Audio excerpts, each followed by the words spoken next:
नमस्कार, BRD claim solution में आपका स्वागत है। आज मैं फिर आपके सामने हाजिर हूं ये बताने के लिए कि बढ़िया पॉलिसी कौन सी होती है, बेस्ट पॉलिसी कौन सी होती है। ये आप देखेंगे कि जो पॉलिसी बेस्ट होगी उस पर हम चर्चा करेंगे, क्योंकि बेस्ट पॉलिसी आपको बेस्ट रिटर्न देता है।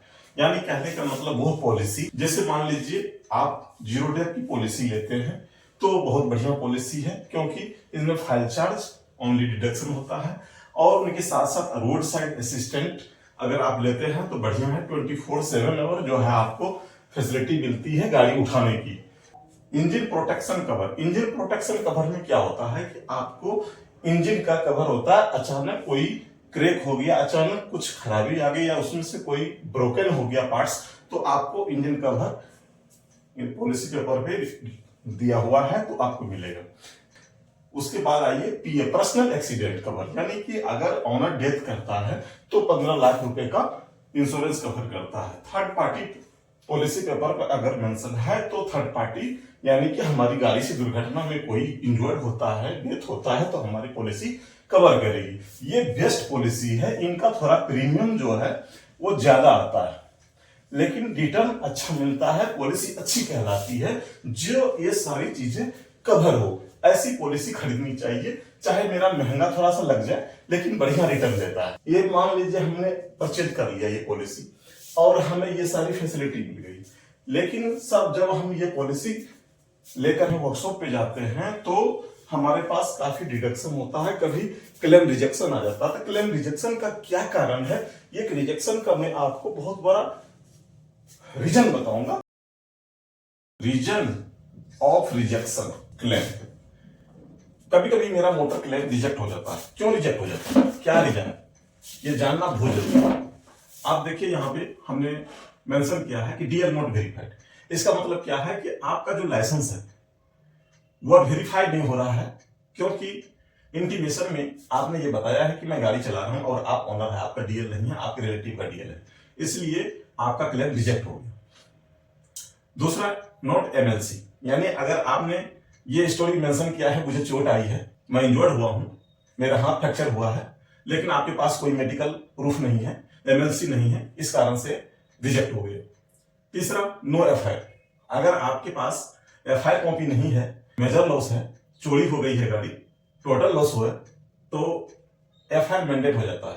एफआईआर नहीं है इसलिए आपकी गाड़ी का क्लेम रिजेक्ट हो गया। नो स्टोरी कोरिलेटेड, इसका मतलब है कि आपकी जो स्टोरी है वो आपके एक्सीडेंटल कॉज से रिलेटेड नहीं है, इसलिए आपका क्लेम रिजेक्ट हो गया।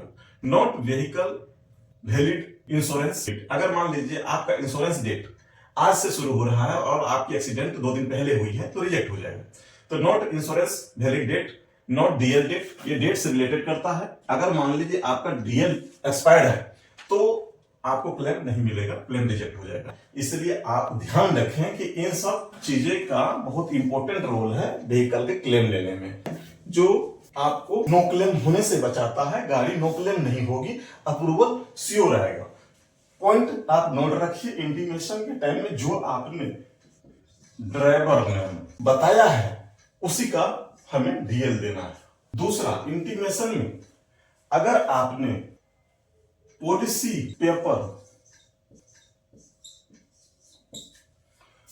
पेपर रिसेंटली बनाया है, आज ही बनाया, कल मैंने इंटीमेट कर दिया, तो श्योर है कि आपने accidental date before 5 days 7 days बताया होगा। यानी कि आज मान लीजिए 10 तारीख है तो आपने 5 तारीख का बता दिया एक्सीडेंट डेट।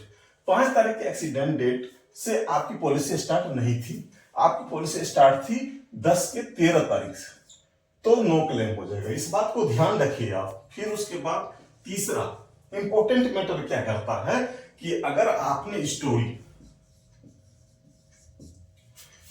में आपने लिख दिया है कि मुझे चोट आई है, मुझे इंजरी हुई है, तो ये मेडिकल पेपर इंपॉर्टेंट हो जाता है। अगर मेडिकल नहीं है तो आपका अप्रूवल नहीं आएगा। चौथी चीज क्या है कि मान लीजिए आपने ये लिखा, आपने ये बताया, आपने फॉर्म में ये लिखा है कि मैं स्कूटी चला रहा था, ये ऑनर की भाषा में, लेकिन ऑनर के पास लाइसेंस नहीं है, तो आपका क्लेम रिजेक्ट हो जाएगा। धन्यवाद।